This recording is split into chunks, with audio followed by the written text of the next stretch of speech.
అమ్మా పనులు తీసుకుందిరా అమ్మా మంచిగున్నాయి తక్కువ ధరకే ఇస్తా అన్నా. కట్టు. బా ఏం ఎండలు కొడుతున్నాయిరా.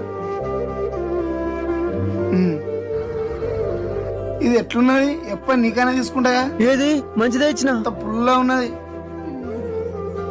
ఇది దినుసుడు ఎట్లా మంచిగా ఉన్నా అన్నా. అన్నా పనులు మంచిగా ఉన్నాయి కదరా, మంచిగా లేవా? నువ్వు ఆయన ఎందుకు బాధ పెడతాను? రే ఆయన గురించి నాకు తెలుసురా. తను రోజంతా పళ్ళు అమ్మాలనే ధ్యాసలో పడి కనీసం ఏం తినరా. మనం పళ్ళు ఊరికేసి తినమంటే ఆయన తినరా. అందుకే పుల్ల ఉన్నాయని వంకలు చెప్తే లేదు లేదు పళ్ళు మంచిగా ఉన్నాయని నిరూపించడానికి ఆయన నోట్లో పెట్టుకొని చూస్తారా. అప్పుడు నా పళ్ళే 2 ఇస్తారు ఆయన. రే ఆయన వచ్చినప్పుడల్లా ఏదో ఒక వంక పెడతాడు, మరి ఎందుకు అమ్ముతానోరా పళ్ళు? అరే నా పండ్లు నేను తిననే, ఆయన కొనుక్కున్న పండ్లలో 2 పండ్లు నాకు ఇస్తాడు. కానీ ఆయనకు తెలియని విషయం ఏంటంటే నేను ఇచ్చినప్పుడే 2 పండ్లు ఎక్కువ ఇస్తా. మనం ఒకరికి మంచి చేస్తే అదే మంచి మనకి ఏదో ఒక విధంగా తిరిగి వస్తుంది.